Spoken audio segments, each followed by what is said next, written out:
Former President Barack Obama is getting back on the campaign trail for Joe Biden in Florida tomorrow after Biden seemed to throw a little shade at his former boss during the debate for a failure to deliver on a promise of immigration reform. Listen. Should voters trust you with an immigration overhaul now? Because we made a mistake. It took too long to get it right. It took too long to get it right. I'll be president of the United States, not vice president of the United States.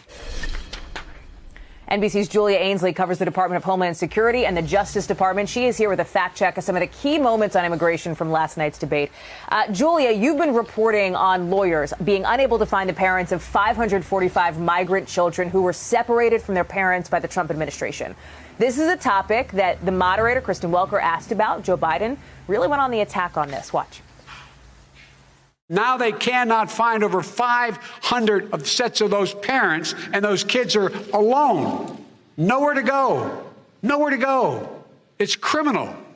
It's criminal. Let me ask Kristen, you about I will say this. They went down. We brought reporters, everything. They are so well taken care of. Do you have a plan to reunite the kids? Yes, we're working on it we're trying very hard.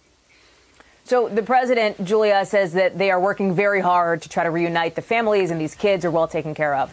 What's true and what is an exaggeration?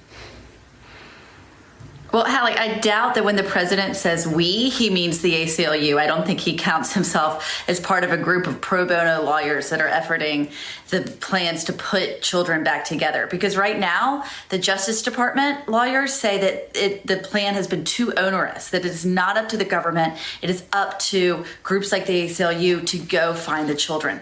Up until yesterday, we did not hear the government come up with any plan themselves to track down these parents. Again, these are parents who were separated before what we know as zero tolerance, the official plan to separate. We're in about 1,100, families were separated. Of those, 545 parents have still not been found.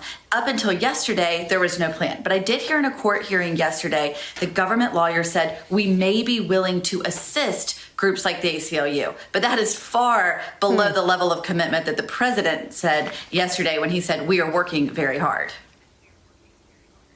I want to talk about another moment where President Trump criticized the Obama administration's policy on what's known as catch and release. Catch and release is a disaster. A murderer would come in, a rapist would come in, a very bad person would come in. We would take their name. We have to release them into our country. And then you say they come back. Less than 1% of the people come back. Only the really, I hate to say this, but those with the lowest IQ. Julia, a lot there. Where do you want to start on this fact check?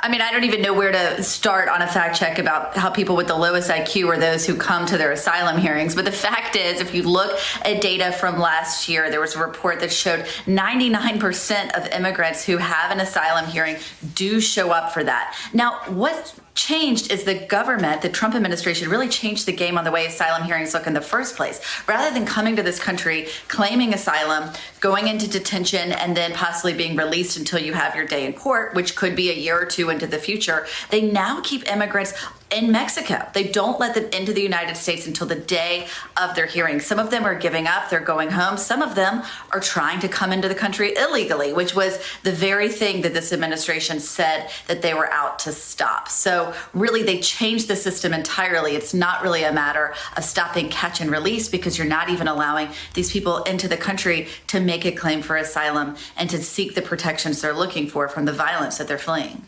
Thank you for checking out our YouTube channel.